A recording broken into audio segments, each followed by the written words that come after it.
The Council's betrayal, the Galactic Council had spoken. And their decision was final. Humanity was no longer welcome in the galactic community. Once, Earth had been a promising ally to the powerful beings of the galaxy. Now it was deemed too dangerous, too unpredictable. The Council, made up of species from across the stars, had decided that humanity's rise to power could pose a threat to their peaceful order. It didn't matter that humanity had only just begun to understand the vastness of the galaxy. It was enough for the Council to cast them aside. Humans had once been proud of their place in the galaxy. They had worked with other species, traded technology, and built alliances. But that was before the war that changed everything. After the devastating conflict, the Council began to see humanity as a destabilizing force. They feared the humans' resourcefulness, their ability to adapt, and their unyielding drive to survive. In their eyes, it was a threat that could not be ignored. The Council's decision was swift and merciless. Earth, along with its people, was exiled to the abyss, a dark and dangerous region of space where few had ever dared to venture. It was a place on the edge of known space, filled with mysterious phenomena and strange hostile creatures. The Council's message was clear. You are a danger to the galaxy. You will remain here, in the abyss, far from the reach of the galactic powers. As the news spread, humans were in shock. The very beings they had trusted, who had once called them allies, had turned their backs on them. It wasn't just the betrayal it was the way it had happened. There had been no negotiation, no diplomacy, just a cold, calculated decision to leave humanity behind. The Galactic Council had made it clear humanity was disposable. To the Council, the humans were nothing more than an afterthought. But there was no time to mourn the loss. The leaders of Earth knew they had to act quickly. They gathered their best minds, their most brilliant scientists, engineers and military commanders, and began to prepare for what was to come. They would need to survive in the abyss, a place where survival was not guaranteed. The first step was to build a fleet capable of making the journey of fleet strong enough to withstand the dangers of the unknown. As the humans worked, they discovered that the abyss wasn't as empty as they had been led to believe. Hidden deep within the dark void were remnants of an ancient, long-forgotten civilization. This civilization had once been the most advanced in the galaxy, leaving behind ruins and technology far beyond humanity's wildest imagination. Some believed it was a gift from the universe, a second chance for humanity to prove their worth. Others saw it as a cruel joke, a reminder of how far they had fallen. The humans wasted no time. Using the technology left behind by the ancient civilization, they began to build. Their ships were stronger, faster, and more advanced than anything they had ever created. They constructed vast space stations and fortified bases, preparing for whatever threats the abyss might throw at them. They knew the dangers were great and stable energy fields, hostile alien species, and deadly asteroid belts, but humanity had always thrived in the face of adversity. They would not be defeated. Not this time. At the same time, they made contact with the Council, sending a message that echoed across the galaxy. We are not defeated. We will rise again. We will find our place in the galaxy, even if it's not by your side. The abyss is now ours to conquer. The Council did not respond. Days turned into weeks, and weeks into months. The humans did not waste their time waiting for help. They were no longer dependent on the Council or anyone else. They had learned to rely on themselves. They trained their forces, studied the ancient technology, and prepared for any challenge that lay ahead. Earth had become a distant memory, a place that now seemed so far removed from the humans' new reality. They had no choice but to move forward. To survive, to conquer, as the fleet set course for the heart of the abyss, the humans could feel the weight of their journey. There were no allies waiting for them, no promises of safety or peace. They were on their own in a vast, uncharted expanse of space. But they also knew that this was not the end. It was just the beginning. The Council had exiled them, thinking they could destroy humanity by pushing them into the abyss. But what the Council had failed to understand is that humanity had always risen from the darkest of places. Exiled or not, the humans would make their mark on the galaxy, and nothing would stop them from rising once again. The Council had made a mistake, a grave one, and as the human fleet sailed into the unknown, a new chapter of their story began, one that would shape the future of the galaxy. Asterisk survival in the abyss. The abyss was as hostile as it was beautiful, a vast stretch of space where the light of distant stars barely reached. It was a place where time seemed to slow, where gravity was unpredictable, and where the very fabric of reality itself felt fragile. To most species, it was a forbidden zone, a region that had been left undisturbed for millennia. But to humanity, it was a blank canvas, one that they were determined to fill with their own story. As the human fleet ventured deeper into the abyss, they encountered things they could not have imagined. Strange energy fields that pulsed with an eerie glow, vast asteroid fields that shifted with the movement of unseen forces, and starless voids where ships could easily disappear without a trace. Yet, with every new challenge, humanity's resolve grew stronger. Captain Leo Sinclair, one of the fleet's most seasoned commanders, watched from the bridge of his flagship as the vast expanse unfolded before him. He could feel the weight of the responsibility on his shoulders. Earth was no longer just a planet. It was a symbol of survival, of defiance. His people had been cast aside by the galaxy, and now they were carving out a new future. He could see the tension in the faces of his crew, but he also saw something else: determination. They had nothing left to lose, but everything to prove. Report, Commander. Captain Sinclair asked, his voice calm but carrying the heavy expectation of a leader who knew the stakes. We've encountered a strange signal. Sir, Commander Arya Patel replied, her eyes fixed on the data streaming across her console. It's coming from an unknown source, deep within the abyss. It's weak, but it's there. Sinclair's interest peaked. Do we know what it is? Patel shook her head. It's too distorted to decipher, but it's definitely not natural.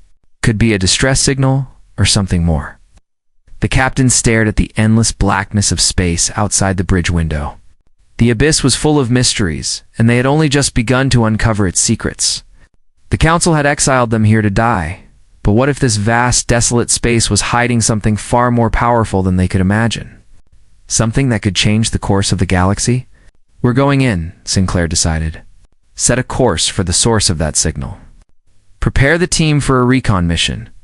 As the fleet moved toward the unknown signal, a sense of unease settled over the crew. No one knew what awaited them. The abyss was dangerous, and this was the first time they were venturing so deep into its heart. But there was no turning back. The humans had learned to adapt, to fight, and now they would have to do both if they were to survive. When they arrived at the source, they found something truly incredible.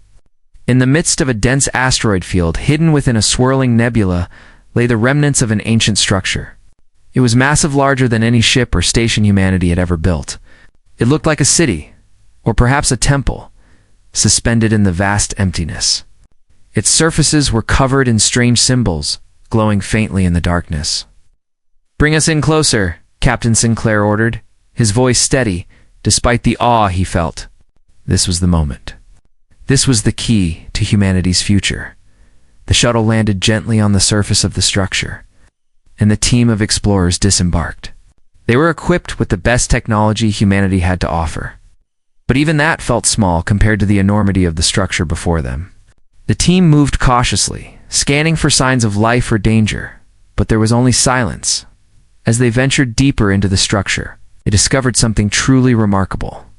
The walls were lined with technology far more advanced than anything humanity had ever seen, but there was no sign of the species that had created it. It was as if the civilization had vanished, leaving their secrets behind for those brave enough to find them.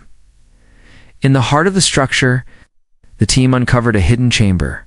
Inside was a massive, glowing artifact, pulsing with an energy that seemed to call out to them. It was unlike anything they had encountered before, neither alien nor human in design. It was something ancient, something powerful. It was clear that this was no ordinary piece of technology. It was a relic of a bygone age, one that could hold the key to humanity's rise from the abyss. "Captain, you need to see this," one of the explorers said. His voice, filled with awe, Sinclair stepped into the chamber and saw the artifact. His heart raced. This was what they had been searching for. It was a weapon, a tool of unimaginable power, capable of changing the balance of the galaxy. But more than that, it was a symbol. It was proof that humanity's exile had not been a punishment. It had been a test. The abyss had not been designed to destroy them. It had been a place for them to grow, to evolve, to find their true potential. As the humans examined the artifact, they began to understand its power. The technology within the structure was not just advanced, it was transformative. It could enhance their ships, their weapons, and even their biology. With this knowledge, they could turn the abyss into their new home, their fortress, and from there, they could rebuild what had been lost. The Council may have exiled humanity, but now the humans had something greater than the Council's approval. They had the power to shape their destiny. The abyss was no longer a prison. It was their domain. They would make it their own. Asterisk, the first victory 8 wasn't long before humanity's resolve was tested once again. The abyss was vast, its dangers many, but none more threatening than the creatures that called it home. These alien predators had been lurking in the shadows, unaware that their domain was about to be challenged. When the first scout ship ventured too far from the human base, it was ambushed by one of these terrifying beasts, a massive creature, with tendrils that could tear through metal like paper. The human scout ship, though equipped with some of the most advanced defenses, was no match for the creature's strength. In mere moments, it was overwhelmed. The crew barely managed to escape with their lives, returning to base with tales of the abyss's deadliest inhabitant. But the humans did not panic. Instead, they did what they did best. They adapted. "We can't keep running from these things," Captain Sinclair said, his voice firm as he addressed his crew. "We need to take the fight to them." The next day, the humans began working on a new strategy. They had already made incredible advancements in their technology, but it wasn't enough. They needed more, something that could counter the creature's overwhelming physical strength. The engineers and scientists worked day and night, using the alien technology they had discovered to build new weapons more advanced than anything the creatures could have ever anticipated. Meanwhile, the military began training the first wave of human soldiers to fight in the abyss's harsh environment. The soldiers would need to be faster, smarter, and more resourceful than ever before. They had to become as adaptable as the creatures they were facing. And they did. They created new combat suits powered by the same energy that fueled the ancient artifact they had discovered. These suits enhanced the wearer's strength, speed, and agility, allowing them to fight back against the beasts that roamed the abyss. The day of the first true battle arrived. The humans had tracked one of the creatures to its lair, deep within the asteroid field. It was a massive, craggy, cave-like structure surrounded by strange alien flora that glowed faintly in the darkness. The creature was nowhere to be seen, but they knew it was close. "Stay sharp, team," Captain Sinclair ordered, his voice carrying through the comms. "We move in fast. We hit hard. No mistakes." The soldiers, clad in their new combat suits, moved in formation, scanning every inch of the lair for signs of the creature. Then, without warning, the creature attacked. Its massive form shot out from the shadows, tendrils snapping through the air like whips.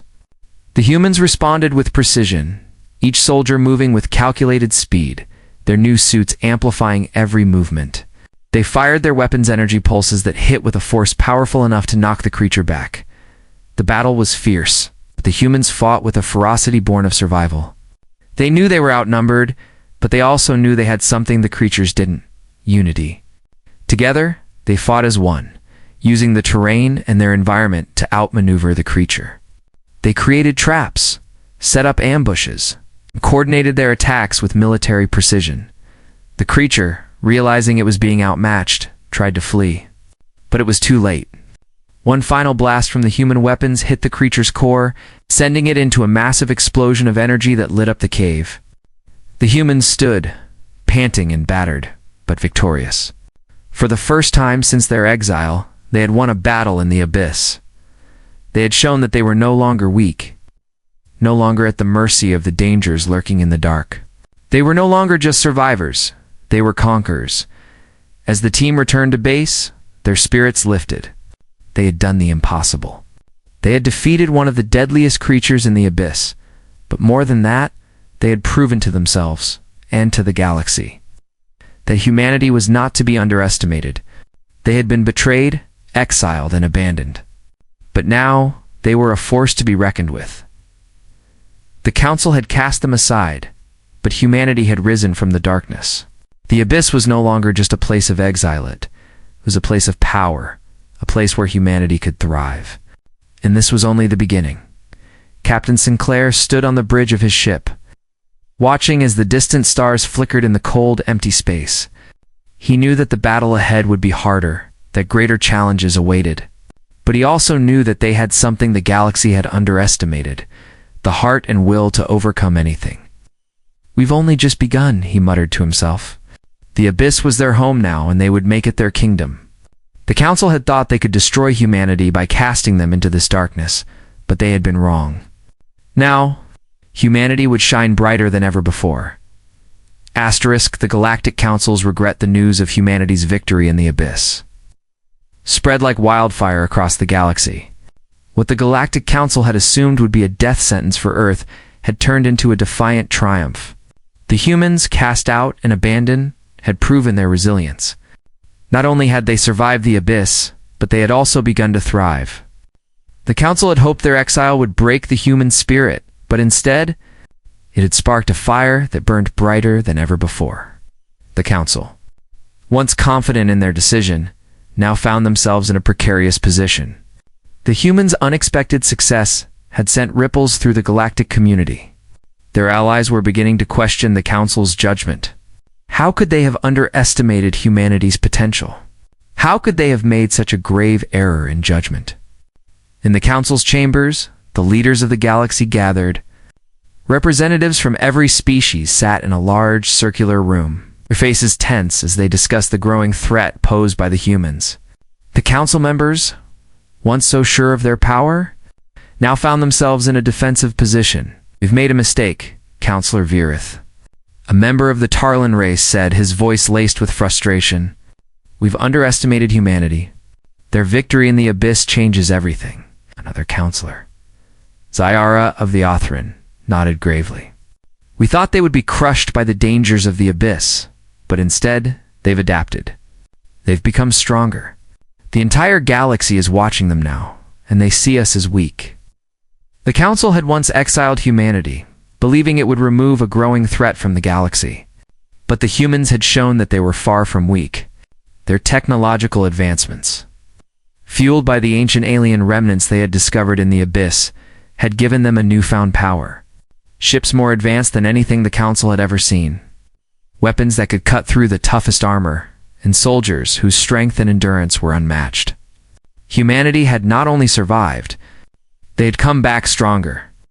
"We need to act before it's too late," said Virith, his voice growing more urgent. "We cannot let them become a threat to the galaxy. We must bring them back into the fold, or eliminate them." The words hung in the air, heavy with the weight of their consequences.